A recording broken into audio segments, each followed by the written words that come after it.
Bom dia. Deus quer falar conosco nessa manhã. Nós estamos juntos. Esse é o momento em que a palavra será aberta. A palavra será aberta e é aqui que nós encontraremos tudo o que nós precisamos para o nosso coração. E você sabe que nós temos estudado juntos uma série em Colossenses sobre o poder e os efeitos da cruz de Cristo.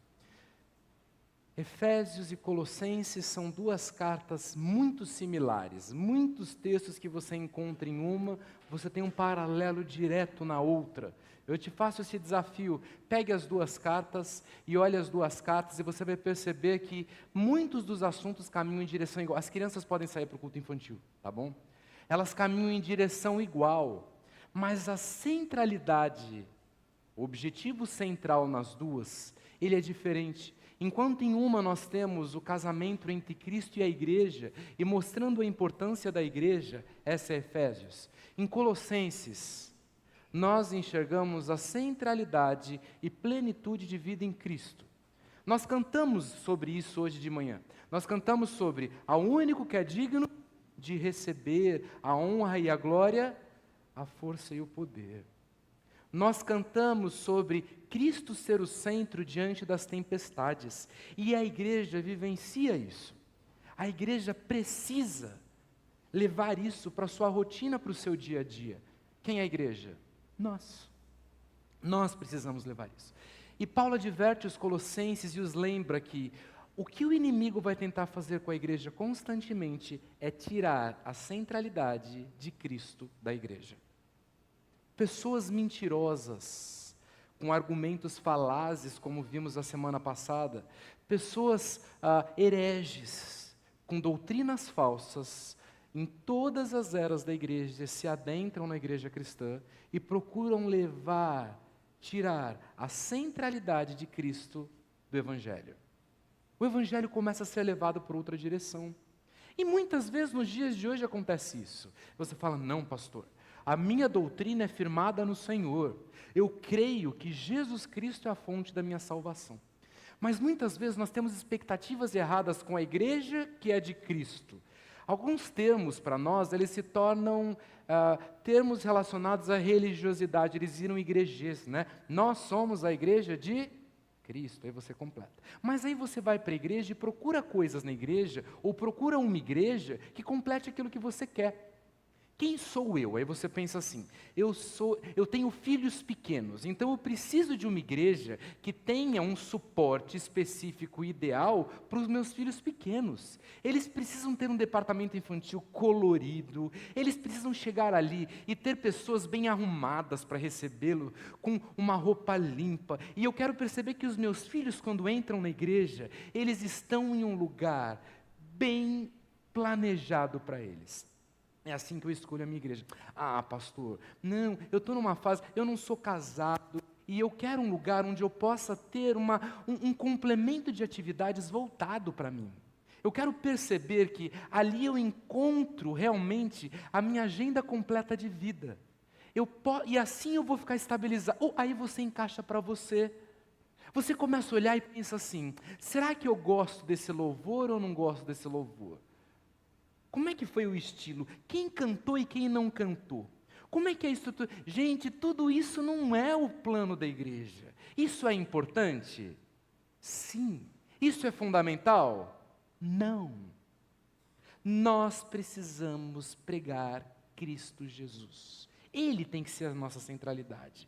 E a nossa mente muitas vezes é levada para outra direção. Você pode estar numa igreja onde não vai ter o departamento infantil dos sonhos, os casais não são cuidados da forma que você espera, onde talvez não tenha nem classe de EBD, mas se a palavra de Deus é aberta e Cristo é pregada, é uma igreja cristã e sadia. E sabe o que acontece hoje em dia? Cristo é pregado, mas não colocado no centro. E quando Cristo não é colocado no centro, a igreja de cristã deixa de ser cristã. É uma igreja religiosa, é uma igreja com uma cruz muitas vezes e uma fachada muitas vezes, mas não é uma igreja genuinamente cristã. Semana passada, nós paramos nos versos 6 e 7 do capítulo 2, onde ali fala sobre alicerçados e enraizados em Cristo. né? Enraizados e alicerçados em Cristo. Você já teve toda a mensagem da semana passada, tenho certeza que você acompanhou, e eu tenho certeza absoluta que todos os irmãos lembram de tudo, né? Mas a gente concluiu falando sobre edificados e alicerçadamente com Ele no batismo, no qual vocês também foram ressuscitados por meio da fé no poder de Deus que o ressuscitou dentre os mortos. E quando vocês estavam mortos nos seus pecados e na incircuncisão da carne, Ele lhes deu vida juntamente com Cristo, perdoando todos os nossos pecados, cancelando o escrito da dívida que era contra nós e que constava nas ordenanças, o qual não era prejudicial. Removeu inteiramente, cravando na cruz e despojando os principados e potestades. Publicamente os expôs ao desprezo, triunfando sobre eles na cruz. Eu imagino a cruz. A cruz é o instante onde o universo parou. Ali é a plenitude dos tempos, o cenário espiritual da cruz. Na esfera invisível, anjos e demônios se voltam para o Gólgota naquela hora. Tudo no universo paralisa. O universo espiritual presencia o paradoxo do autor da vida morto. Por um instante, o silêncio da criação se volta para o Criador que está pendurado numa cruz. Aquele foi o ápice do cosmos, havendo riscado a dívida, a cédula como a dívida, que era contra mim, que era contra você. O que Jesus fez? Cravou na cruz. Lá tem meu nome, lá tem o meu pecado. Nesse momento, as acusações do inferno foram cravadas e anuladas. A minha dívida foi paga com o sangue do Cordeiro.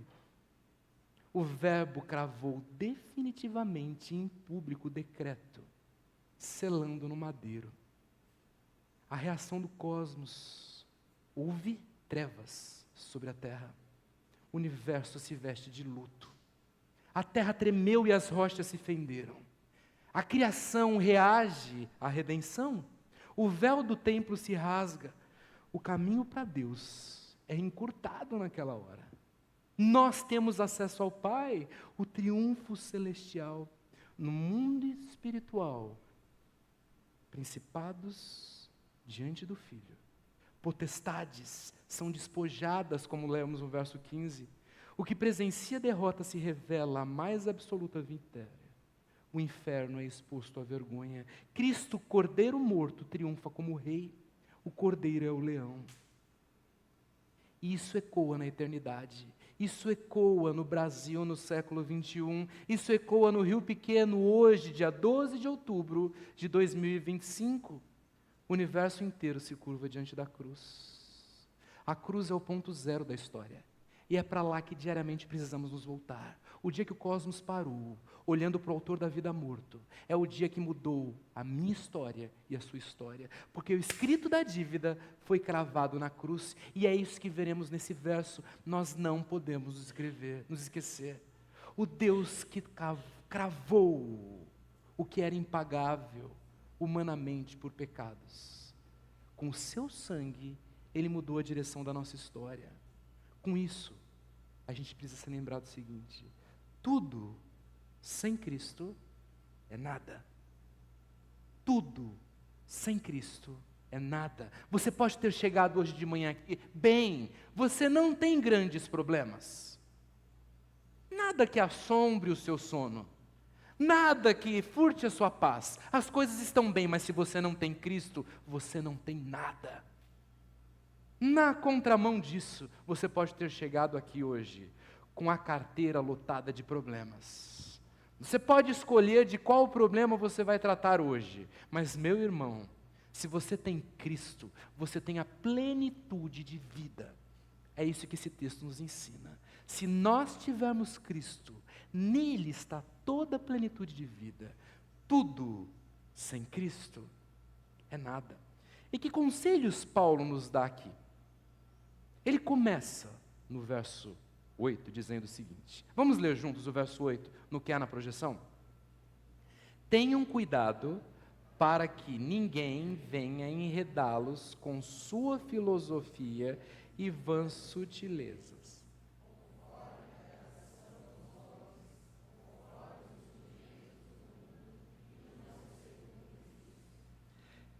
Sem Cristo não há verdade.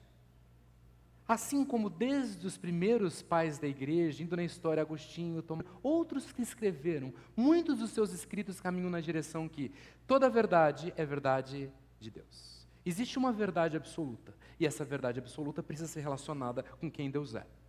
Nós somos cristãos, nós entendemos que a verdade absoluta, ela é revelada por Deus a nós. A verdade suficiente de Deus é revelada a nós através da palavra.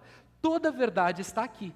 Então, o que a ciência, o que as psicologias, o que as filosofias, o que os estudos humanistas falam, se entra em contradição com isso, não é verdade. E os colossenses estavam sendo enredados, eles estavam sendo enganados, eles estavam sendo levados por filosofias e pensamentos voltados às suas expectativas de religião.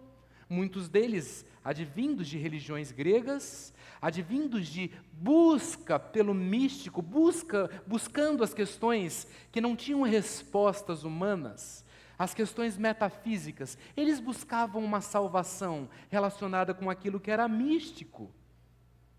E eles buscavam poderes sobrenaturais e poderes especiais. E é fácil fazer isso, é fácil levar, enredar, é fácil enganar. Cuidado! Tudo que nasce sem Cristo, tudo onde Cristo não está no centro, é ilusão. Filosofias, religião, pensamentos agradáveis. Vamos traduzir para os dias de hoje? Posts de redes sociais bonitos.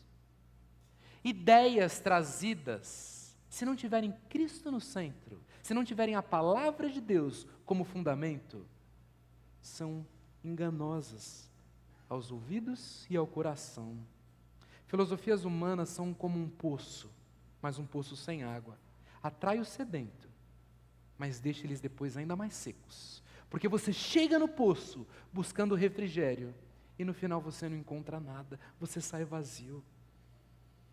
Eu diria que nos dias de hoje, num país como o nosso, se Paulo escrevesse o que escreve aos Colossenses ali sobre verdade, nós devemos tomar um cuidado da mesmo tamanho que os colossenses tinham sobre o engano, ser enredado. Porque o engodo, ele é sutil. Sabe o que é algo sutil? Tem aparência de verdade, mas é mentira. Cristo é apresentado, Cristo é colocado, mas é tirado do centro. E outros elementos são colocados no centro. Sabe como? Espiritualidade sem Cristo, moralidade sem evangelho, psicologia sem arrependimento, ciência sem o temor de Deus. São elementos que, quando tiram Cristo do centro, têm aparência agradável, têm cheiro bom, atraem os olhos, mas são um engano para a alma. E isso é sobre filosofia de vida. A filosofia de vida que tem verdade é a filosofia do Evangelho. Quando Paulo fala ali enredar, o termo que ele usa traz a ideia de sequestrar.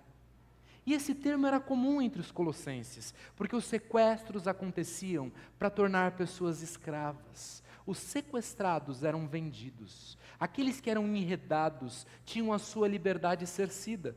Você não está mais livre, agora você é um prisioneiro, você vai passar a servir alguém. Então Paulo fala, cuidado, porque em Cristo nós somos livres. É disso que a continuação do texto trata.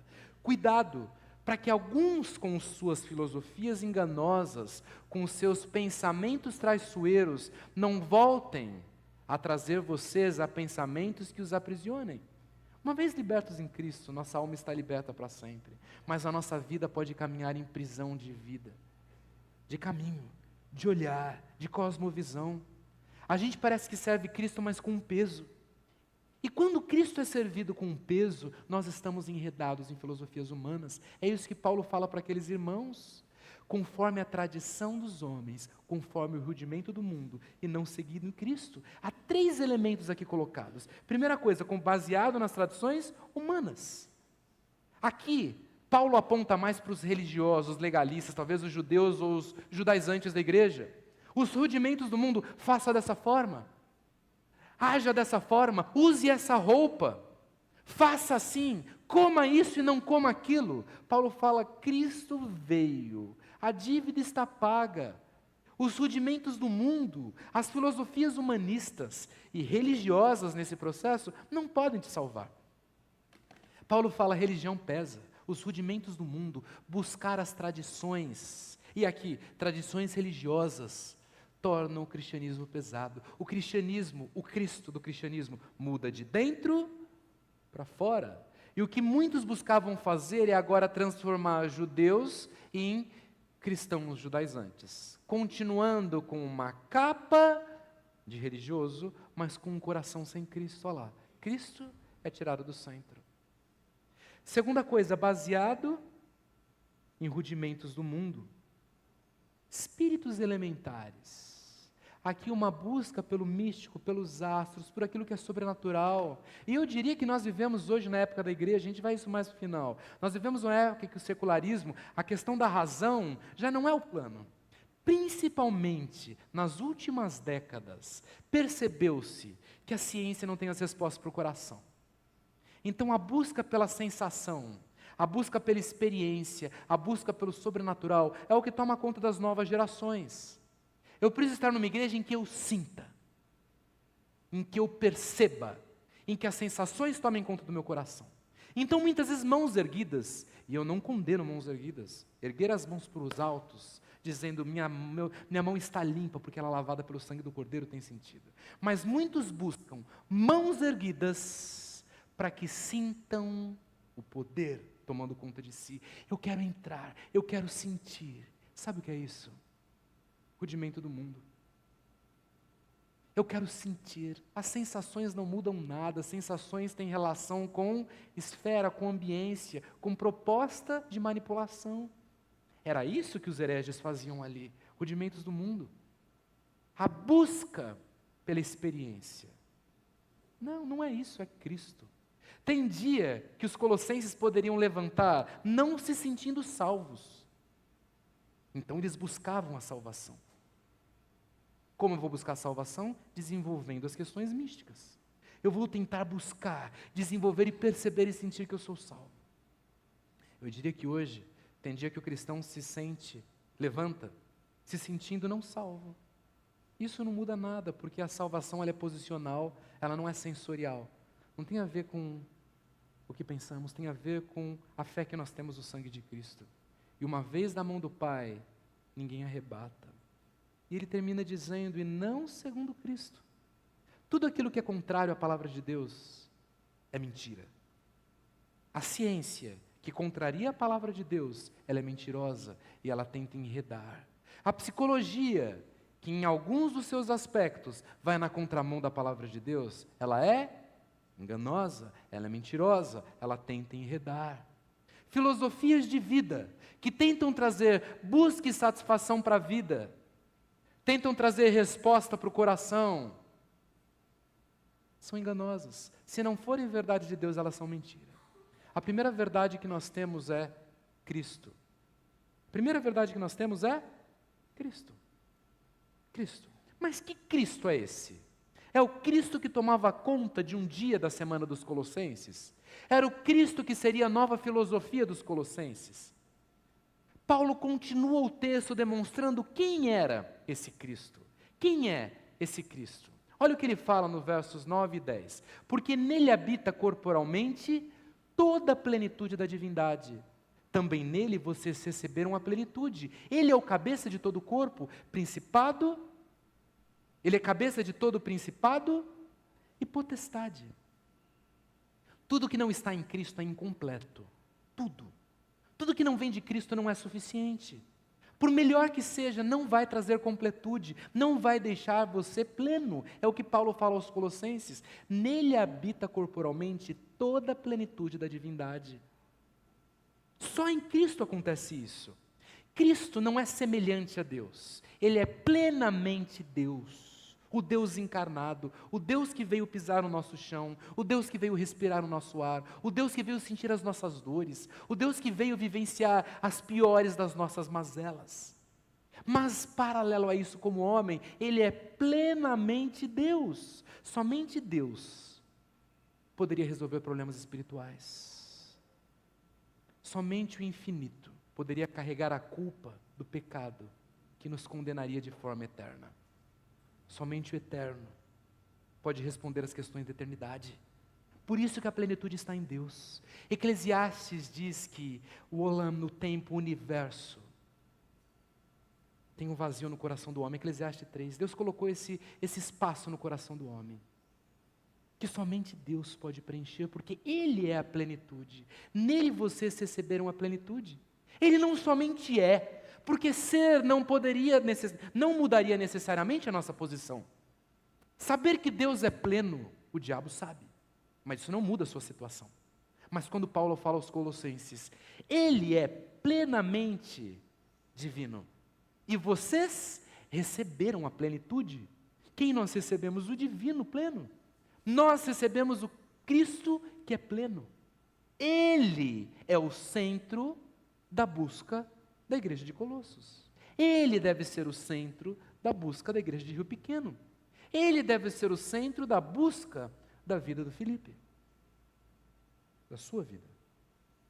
Porque Ele é a plenitude que nós temos.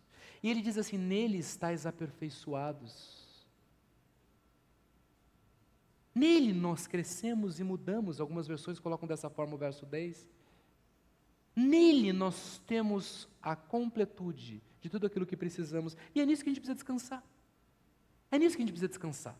Porque se Ele é plenitude, se tudo está nele, nós não precisamos de mais nada, certo?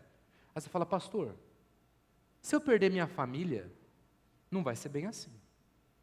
Pastor, se eu perder todos os meus recursos, como é que eu vou viver? Pastor, se eu perder, e aí você completa aqui com o que você quiser, como é que eu vou viver? Sabe de quem é essa? Eu vou usar o termo sem ser, sem inquirir Deus. Sabe de quem é esse problema? Sabe de quem é esse problema? Ele é de Deus. Porque existe graça no Deus que é pleno. Você crê no Deus pleno? Ele preenche o que as questões humanas não são capazes de preencher. Ou a igreja de Colosso vivenciaria isso, ou ela seria levada por enganos e engodos. Porque a busca do homem é completar o que é incompleto. Em Cristo habita a plenitude. Ele é o cabeça de todo principado e potestade. Ele é o cabeça. Ele é aquele que completa o oculto. Aquilo que os nossos olhos não enxergam. Dos céus e do inferno. Ele está acima de tudo. Quando aquilo é perdido, Cristo continua no centro. Então não se esqueça. Tudo sem Cristo é nada. Você pode ter tudo. Se você não tiver Cristo, você não tem nada. Você pode não ter nada. Se você tiver Cristo, você tem tudo. Você crê nisso? Essa tem que ser a nossa vida. E não é uma busca por sensações. Fazendo um parênteses aqui. A busca pelo Cristo todo, em muitos, é uma busca pelo Cristo que me traga os sentimentos que eu espero ter. E queridos, com Cristo muitas vezes nós choraremos. Mas sabe o que o Deus pleno faz? O Deus pleno me faz chorar na sua presença.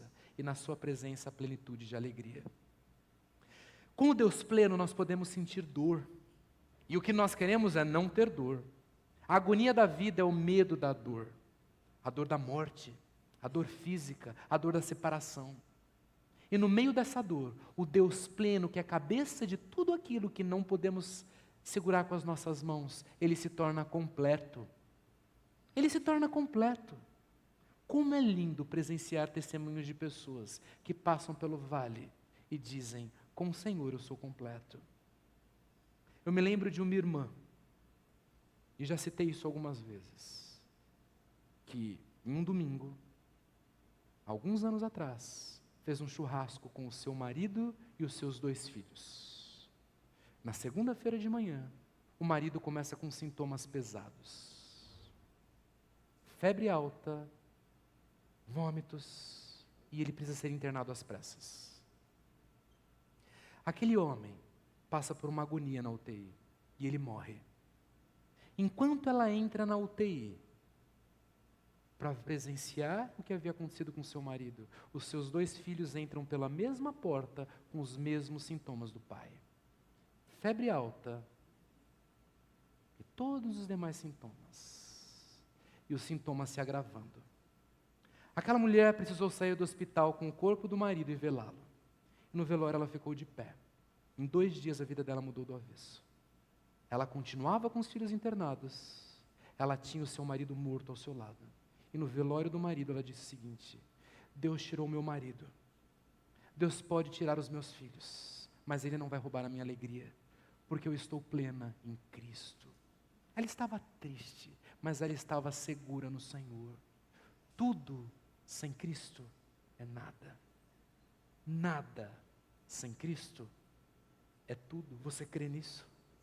Igreja, isso é para nós. Nele está a verdade, nele está a plenitude. E sabe o que essa plenitude faz conosco? Essa plenitude nos dá vida. Ela nos dá vida. Viver. É isso que os colossenses precisavam. Se lembrar que mesmo em um mundo de perseguição, se lembrar que mesmo em um mundo com conceitos totalmente distorcidos do que eles ouviam lá fora, eles viviam. Eles viviam. Nele também vocês foram circuncidados, não com a circuncisão feita por mãos humanas, mas pela remoção da carne. Da carne. Deixa eu ler aqui. Do corpo da carne, que é a circuncisão de Cristo, tendo sido sepultados com Ele juntamente no batismo, no qual vocês foram também ressuscitados por meio da fé no poder de Deus que o ressuscitou dentre os mortos. E quando vocês estavam mortos nos seus pecados e na incircuncisão da carne, Ele lhes deu vida juntamente com Cristo, perdoando todos os nossos pecados.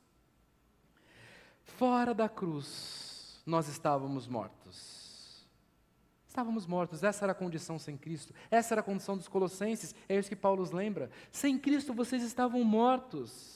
Circuncisão nesse momento, uma circuncisão física na mente dos judaizantes ali, naqueles que levavam os rudimentos do mundo, naqueles que levavam a religiosidade, vocês estão presos em algo que já trouxe vida a vocês, a remoção do corpo da carne, separando-os do pecado.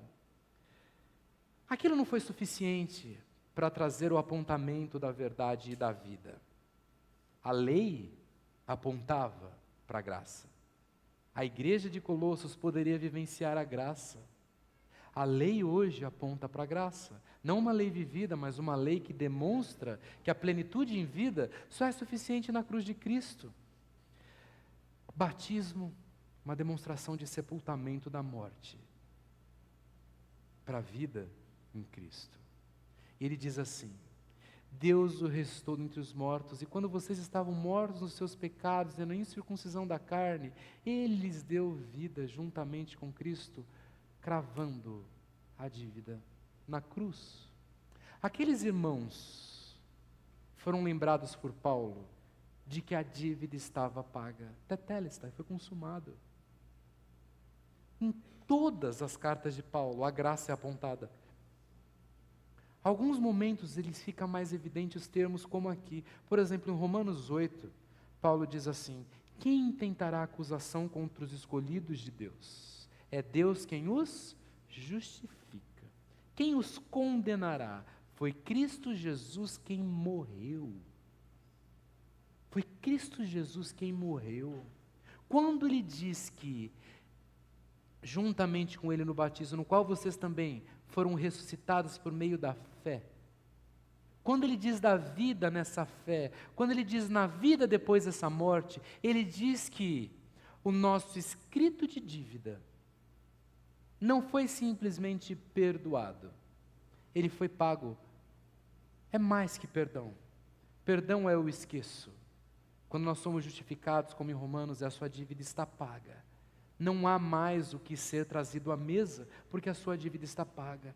Eu sou justificado, por isso eu tenho vida juntamente com Cristo. E Ele também perdoou todos os meus pecados. Porque Ele poderia olhar para mim e falar o seguinte: eu paguei, mas olha o que você fez. Não. Ele lança no fundo do mar e Ele esquece.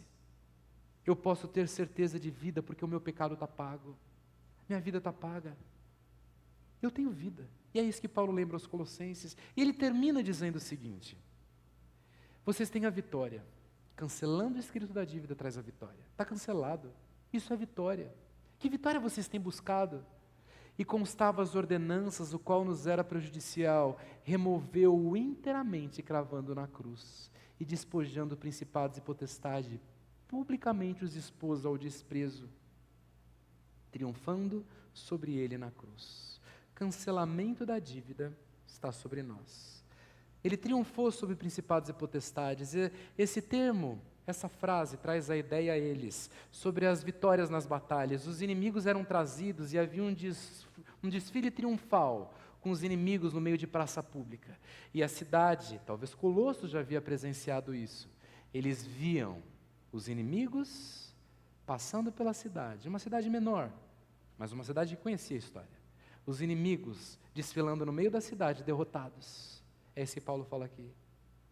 Cristo expõe as potestades do inferno diante do seu poder de vitória. Onde está a morte, o seu aguilhão?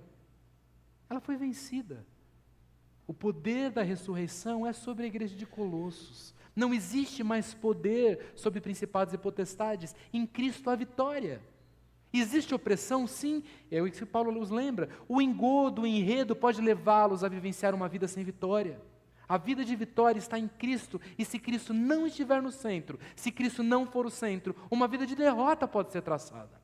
A vitória não é a expectativa que a igreja de Colossos tinha sobre sensações, sobre filosofias, sobre aquilo que buscavam para a satisfação de plenitude. A vitória da igreja de Colossos estava em Cristo. Fora de Cristo não existe resposta de vitória. E Paulo os lembra daquilo que é elementar. O escrito da dívida foi paga. O Deus soberano morreu, ressuscitou. E agora, diante dele, o que nós temos? Vida. Vida. Vida. E essa vida de vitória nos dá plenitude para a vida. Vamos ler juntos mais uma vez? Tudo sem Cristo é nada. Tudo sem Cristo é nada. Nele habita a plenitude. Nele está a vida. Nele está a vitória.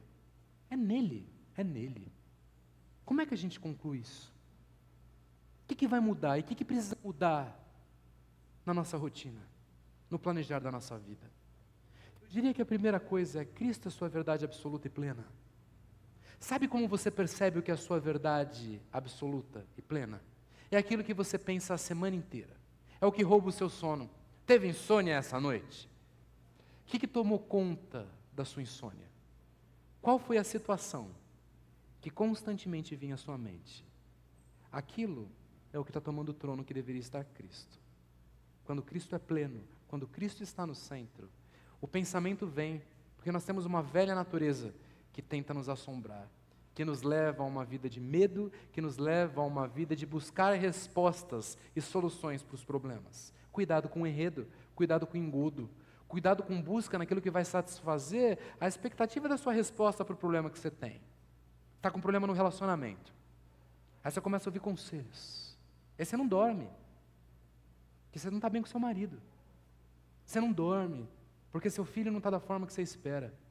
Você não tem paz, porque você perdeu uma amizade que era importante. Aí você olha para aquilo e fala assim, e agora? E agora? Passa um dia, aí você ouve um conselho, faz isso, faz aquilo, age dessa forma, age daquela forma. Irmãos, nível humano, nível comportamental, o nível de ajuda, ele pode ser importante no processo, mas ele não é a base. Sabe o que não tira a paz? É a plenitude em Cristo. Quando o primeiro pensamento vem, você tem que pensar assim, eu tenho Cristo, e Cristo me basta. Eu quero ser sábio na plenitude de Cristo. Eu quero saber agir na plenitude de Cristo. Eu quero ter as palavras de Cristo. Mas o meu problema é um problema de Cristo. E Ele é o que sabe solucionar. Porque nele existe vida. Porque Ele é a resposta de tudo que eu preciso. Ele é a verdade. E as verdades de Deus são verdades eternas. A mentira mais perigosa não é que nega Cristo abertamente, mas a que menciona para depois substituí-lo. Isso é de Spurgeon. Não é que nega Cristo, mas é que coloca Cristo na frase. Depois tira Cristo no centro. Cuidado. Cuidado, igreja. Igreja cristã tem Cristo como base. Se só tiver Cristo, está tudo bem. Não precisa ter mais nada. Nosso calendário podia ser mais cheio. Não, tem Cristo, tá bom. Nosso calendário podia ser mais vazio. Tem Cristo. É assim que a gente tem que viver. É olhar para Cristo. Nossa, supriu minhas expectativas, mas teve Cristo. Nossa, não supriu minhas... Mas tem Cristo. Se tem Cristo no centro, Basta. E precisa bastar, porque Ele é a verdade e nele existe plenitude. Ele é a resposta para o vazio do coração. Ele é pleno. Ele é a plenitude do divino que nos foi dada. Você tem vivenciado essa plenitude? Ela precisa entrar na sua rotina, na reunião do trabalho. A demanda está maior do que você pode oferecer. Você sabe a pressão que você vai ter essa semana. Você vai sentar ali e você vai pensar assim. Aí você vai mentalizar. Coloca os 2 dedos dessa forma. Para por 2 minutos. E faz assim. Na sua sala. Para trazer vibrações. E para você perceber o equilíbrio. Você respira. Para, não é nada disso. Você vai para a sua sala, não tem sala. Você vai para o banheiro do trabalho. Se não tem um banheiro reservado no seu trabalho, saia do seu trabalho. Você vai para o reservado, você vai trancar a portinha. Você vai se trancar lá. Você vai respirar fundo 2 vezes e você vai falar assim: Senhor, não sei o que eu vou fazer. Não estou controlando a situação. Mas eu estou no Deus que é pleno. E o Deus que é pleno me foi ofertado. E o Deus que é pleno é a verdade. Não existe verdade que não seja do Senhor. E o Senhor criou as verdades que podem levar essa empresa para frente. Me dê a sua sabedoria para eu ter a palavra certa, na hora certa e da maneira certa. Porque o Senhor é verdade, o Senhor é pleno. Isso é a igreja que vive o cristianismo. Aí você vai chegar no domingo, você vai chegar na semana, a igreja não é da forma que você mentalizou, mas você mentalizou Cristo no trabalho. E é isso que importa, e a gente junto mentaliza aqui Cristo no centro. A forma é o processo. Cristo no centro é a plenitude e a verdade. E por último, vitória. Cristão, sabe aquela sua luta? Sabe a tentação sobrenatural que sempre vem sobre você? Em opressão, em desejos carnais que nascem do seu coração enganoso. Sabe tudo aquilo? Não se esqueça, seu pecado está cravado na cruz. Existem 2 processos aqui. O primeiro, o processo da tentação. Quando a tentação chegar, e a tentação não é só carnal de sexo, também. Mas a tentação de explodir, a tentação de omitir, a tentação de mentir, a tentação de largar mão daquilo que você não pode largar a mão, isso é pecado. Você vai se lembrar o seguinte: eu tenho a vitória em Cristo. Se eu acho que eu não sou capaz de vencer com as minhas forças, na força do poder daquele que venceu a morte, eu posso, porque o escrito da dívida não está mais sobre mim, eu sou livre. Os rudimentos do mundo não estão sobre mim. A dívida espiritual do cosmos não está mais sobre mim, foi pago. A tentação não pode vivenciar sobre a minha rotina. Se eu ainda sou preso àquilo que o meu coração quer, a primeira pergunta que eu tenho que fazer: eu conheço o Deus que me libertou? Posicione-se nele. Você vai vencer cada tentação, não é porque você quer ser um bom cristão. Você vai vencer cada tentação porque você é cristão. É diferente. E por ser cristão, você quer honrar o seu Deus. Você vai falar: o Senhor já pagou a minha dívida e hoje eu vou vencer. Hoje eu não vou acessar. Hoje eu não vou olhar. Hoje eu vou lembrar que Deus me deu mais dentes do que língua. O que eu faço com os dentes? Sorria. Guarda os seus dentes na boca. Porque Cristo te chamou para Ele ser centro da sua vida e das suas vontades. Isso muda tudo. E o segundo aspecto, o inimigo tenta nos inquirir, muitas vezes, com pecados que já foram pagos. O passado muitas vezes assombra.